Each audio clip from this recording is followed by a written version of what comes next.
drive. So when we get up there, this button.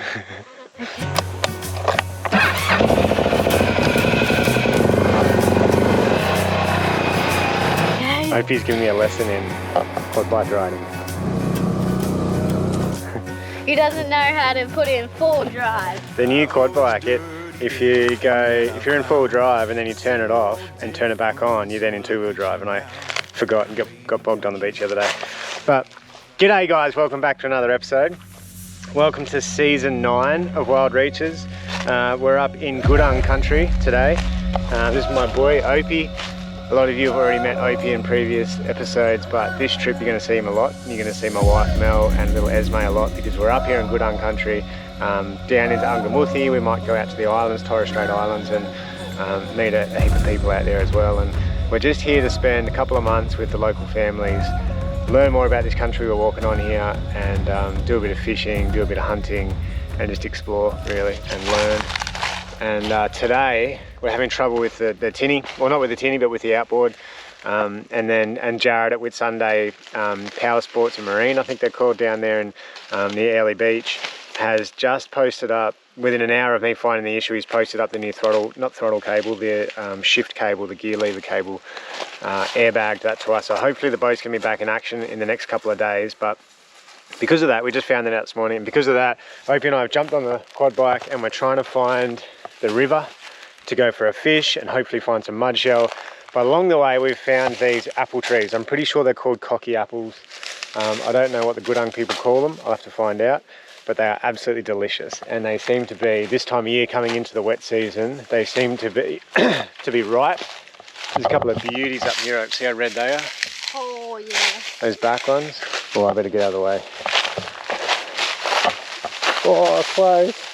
So yeah, this time of year there's plenty of fruit in season. We've found, Mel, my wife, loves the Nonda plum. They're absolutely delicious, and they are ripe at the moment. The cocky apple. We'll show you guys a heap of stuff along the way. A lot of this bush tucker. It's all wild food out here, and this is what the indigenous tribe, the Gudang people, and going south in Angamuthi, they would have lived off this stuff. And obviously seasonal food. For different times of year, there'd be different food to eat and different plants to utilise, but hopefully we get down here today and catch some fish, because I know you all love your fishing. You got them yet or what? You got one, you got 2 more. Good one, mate. That's what we're eating, eh? Yeah. So yeah, this stuff here, cocky apple. It's really sweet but also sour. Absolutely delicious. These trees here are loaded, but we'll leave them. We'll just take enough for snacks to get us down the river. Maybe get a couple more on the way back to camp.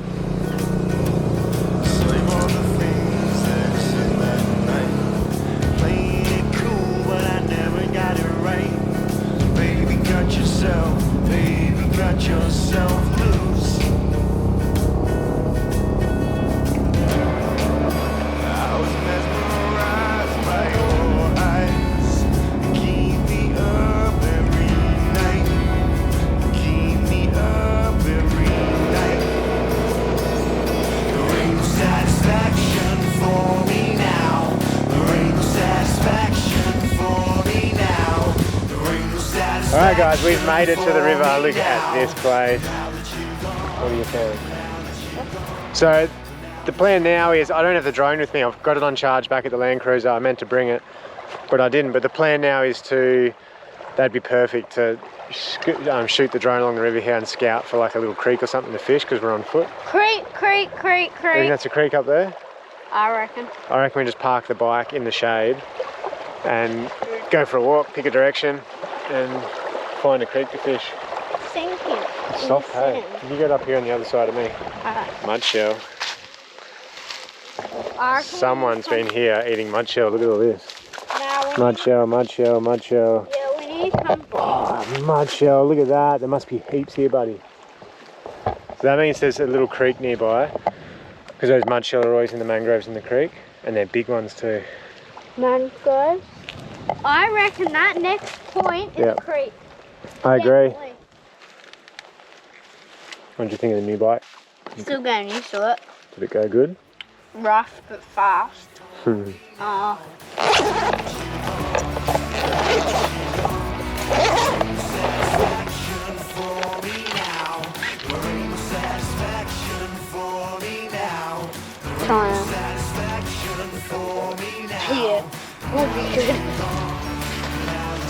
Alright, we're off. We've loaded the backpack.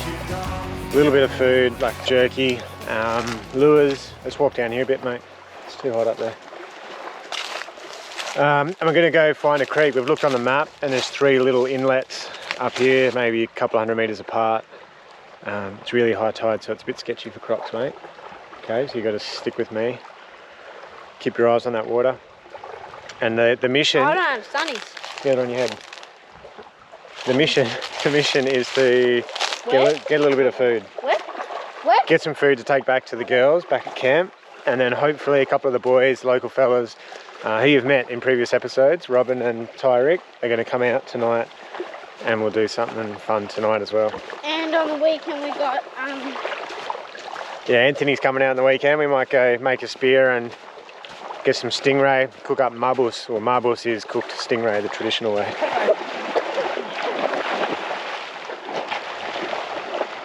Alright, I'm putting my sunnies on so I can see in the water.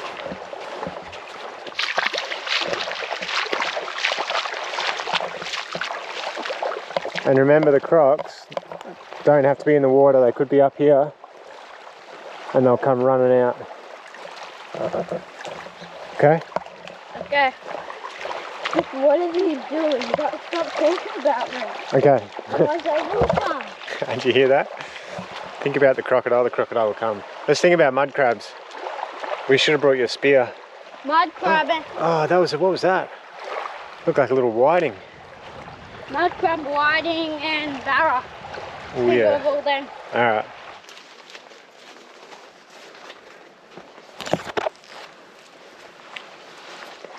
Let's just stay back here while I change my lure. Okay. I just saw a really big mangrove jack in there. Like a proper big one, lunch size, so this plastic I've got on is too big and heavy. I'll put a slim twitcher or something like that on. Alright, I'm going to try. I never catch fish when I show you guys lures, but I'm really keen to try this lure. This is a plastic version of the Tilson Barra, which is one of the first barra lures I ever used. And Halco have now made them in a plastic version, TB80. And Wait, what's plastic? That is plastic. yeah, it's like hard plastic, whereas the Tilson Barra lure used to be timber. So now they're made by Halco as a hard body plastic, and pretty keen. Hopefully you can get this jack on it. Go around your lure and then hit it on their way back in, and they just bury you so quick.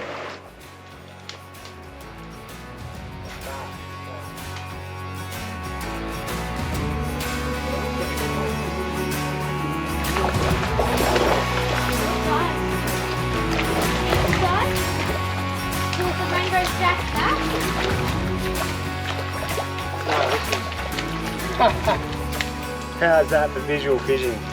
Alright, there you go. That's the TB80 by Halco, plastic Tilson barra lure. I just saw that barra just come out of the mangrove roots there, and I flicked this thing right in front of his face, and he spooked it first, and then he just turned around, went under it, came back up and whacked it.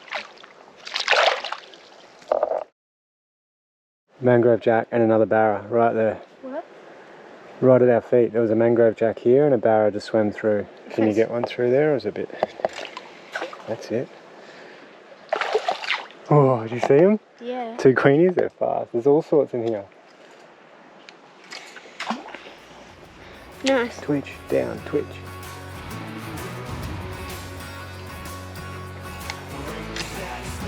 Yes, perfect. You can stop it. Yeah, that's it. See, she's following it. That's a bat. You see him? Yeah.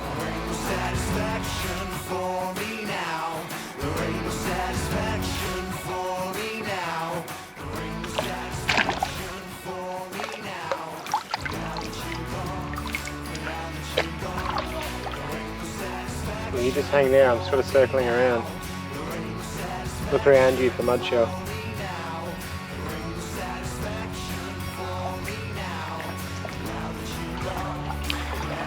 The girls are not going to be happy if we come back with no food. Right there. I don't have a stick or anything. I'm going to grab a stick and try and pin him down and grab him. Hopefully he doesn't have a hole there.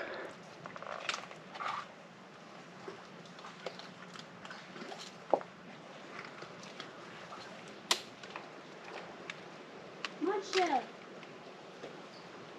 That. Mud shell.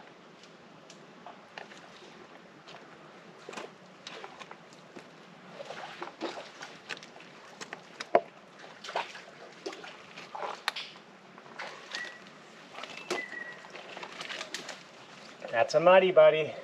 He's not huge, but he's got some nice claws on him. And that's one. Hey, bud. Yep. Try and get another one and some mud shell. Sounds good to me. We just put 2 barramundi back in the river, which hurts when you then can't catch anything else. So hopefully on the menu we can get a mangrove jack, maybe another one of these, and a couple of mud shell. I think we got a mud shell over here, mate. Yep, and it's a beauty. Look at that, guys. Mud crab and mud shell. Yes, mate, we need that bag, hey. We brought a dilly bag with us to collect all this mud shell and left it at the quad bike. So normally when you find one mud shell, you're in the right area and there's more. So do you want to make your way over here? Good job, mate. How good is this? In the mangroves with my boy. Just here, mate. One. Yeah, that's the biggest one. Alright, so how many we got? 1, 2, 3, 4. 4 mud shell, 1 mud crab. That should be enough if we can get a fish. Wash this guy off. Look at that one. That one's big. 5 mud shell. And a mud crab probably won't fit in there. Alright, it's 2 o'clock. It's extremely hot. I can't tell you guys how hot it is. I wish that through YouTube I could tell you how, like show you how hot it is and how bad we smell. But pretty cool for Opie to experience this, the hunger and the heat, and you know, jumping between shadows, trying to stay cool out here. And just that contrast to how beautiful this place actually is.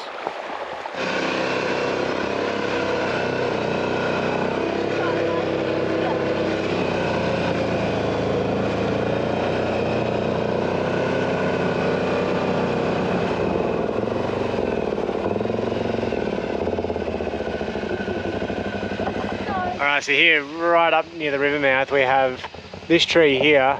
I don't know what the locals here call it. It's like atati tata or something. Over in Lockhart or Tullingle country, the boys there, Tremaine and that, was saying that's called eelty, and it's my favourite fruit that I've tried up here in Cape York. It is so sweet. So that's going to come into season really soon, I reckon. Probably the first couple of storms we get, along with the mangoes.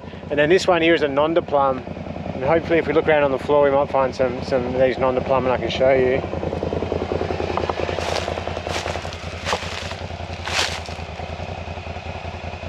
That there's a scrub turkey nest.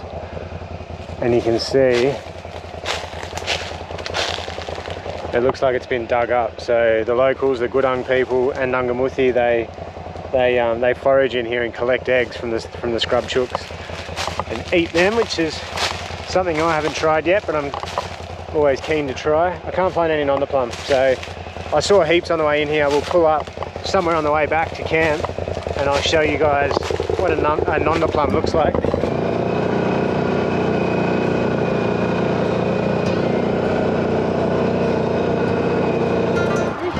TGB. What's going good so far, I reckon. What's that, mate? The sharks get? Yeah, the sharks get 3 meters, but don't. Yeah. But they don't. Is that a coconut tree? Oh yeah. She oak trees. As you all know, these river mouths in the Gulf of Carpentaria, I have a real attachment, a real love for she oak trees because they've given me shelter, you know, shade, so many times, and somewhere to sleep. You know, I sleep up in them in the hammocks. If you haven't seen those episodes, get back to those early episodes.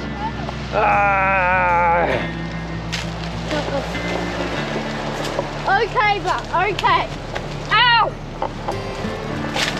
But it has shade.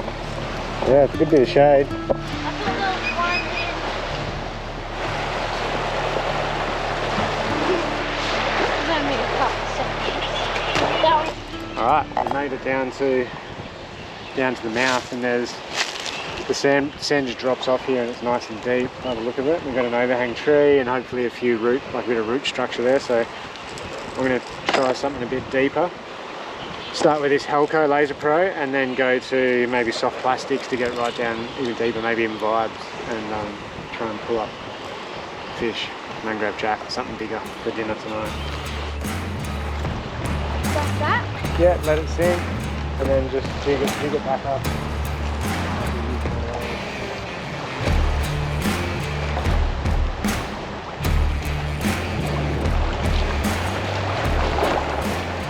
We got a big fish, don't we, Dad?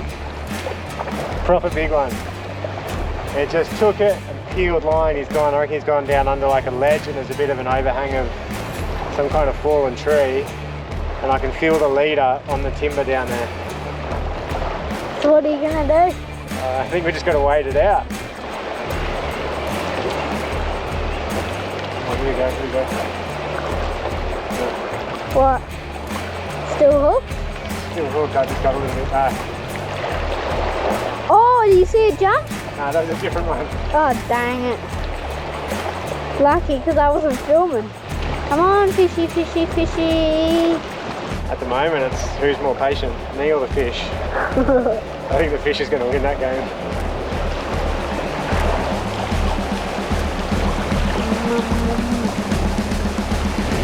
I lost it.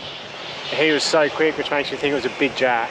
It was just a big heavy hit and then my line, it just took off sideways and buried me into the sticks, which is such a jack thing to do. So I reckon it's a big jack. I'm going to get back in there and have another crack and then we'll hit the road, eh?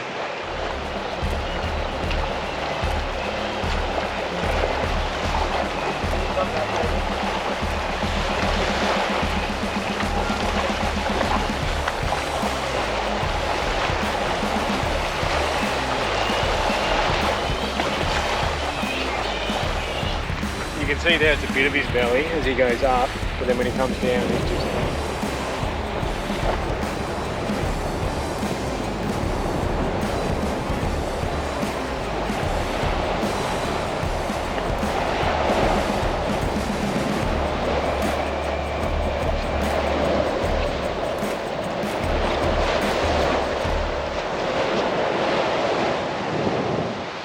Well, do you want to say it?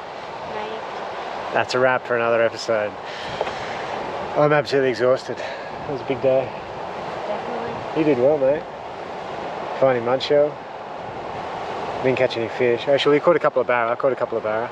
I saw that good jack, but we didn't keep the barra. And I thought we'd be able to come out into the point and get a trevally or a queenfish or something. It actually looked really good down here now where this water's pushing in. Making a bit of a backheady, and if it was just me by myself, or if me and Opie were camping here, we'd just keep fishing, but because the girls are back at camp, we got to get back. What'd you say? Oh yeah, right there. Oh, man. That is a queenie. Oh, look at that, they're jumping right there where I just said. Oh, we got to go. That's a wrap for another episode. Next one should be good. We'll be down here with the boys doing something, learning about this area, and you guys are all coming along for the ride, so make sure you come back next week. Anything you want to say?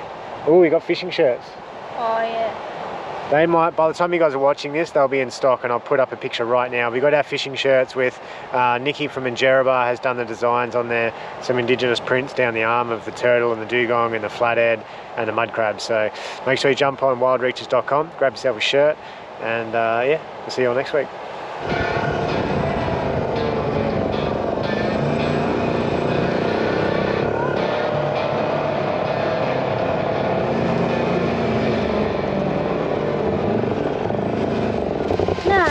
That's not what I was going to say.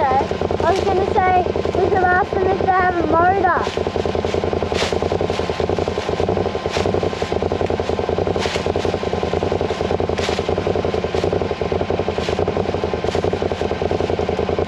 Is that like super bright or is it just my sunny?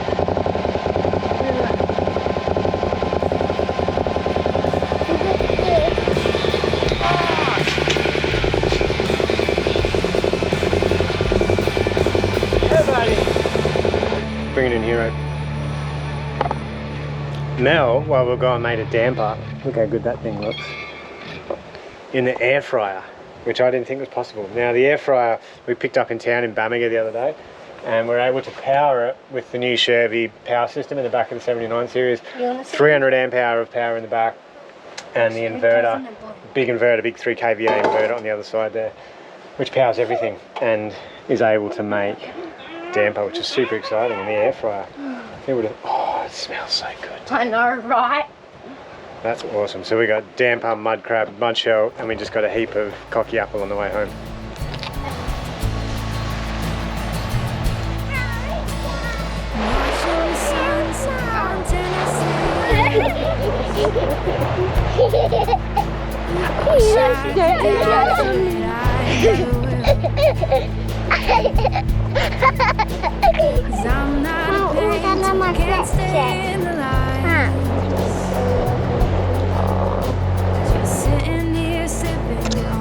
I reckon the damper would be good with the juice out of here.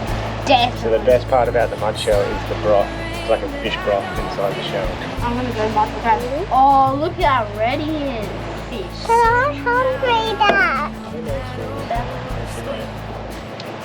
Thank you for the damper, Mummy. Welcome. Thanks for going out For many hours. I might still get my drink. Oh man, that's good. That's some of that. Yep.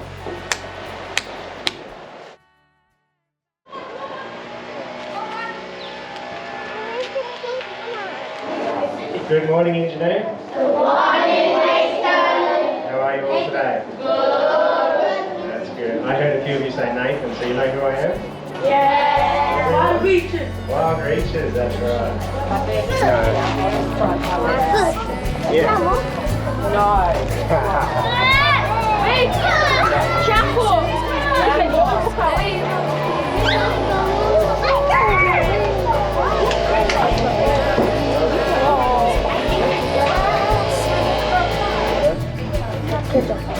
That's right, yeah. I love it.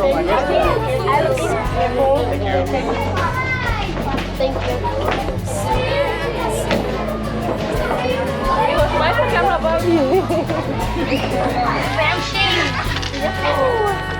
Look at the comida like bro, look at the door.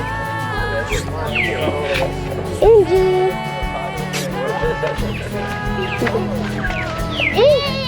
Cheio de ação. Não basta uma. Vamos ver.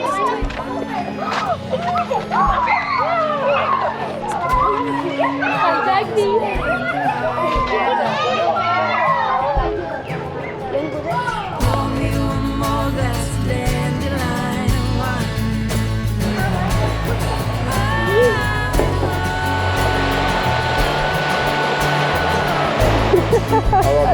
Yeah.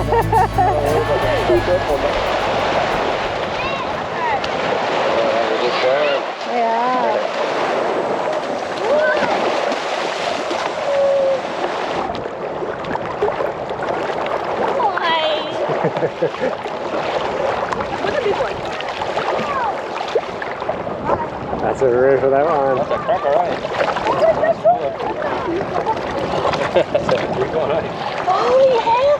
Holy!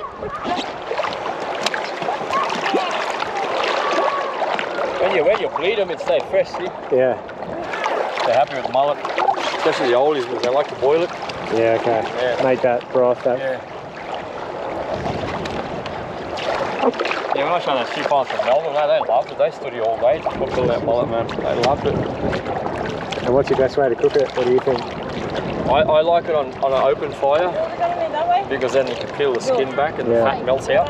Yeah, So it's like a natural alfoil. And you just throw a bit of, I bought some Kikkoman sauce and some lime. Okay. Bit of salt. Let's do that, eh? Yeah. Let's do that. That sounds And I got good. some I bought some, because Rob's got dugong in Martha. I'll make up a little bit of soy, chili and lime sauce so we can dip it in. Yeah, In nice. case dugong like it, mate. That sounds good. Where's the big one? Holy shoot! That's a big bugger, eh? That's big as George caught some hackers like that before, eh? Big blue tail. What if you did? Would have been good. That's all fat. That's that little giblet part. Oh, I forgot about that. Yeah.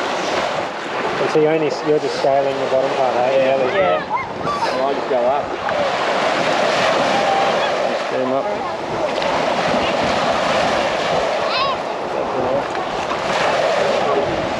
I'll rip the gills and everything out.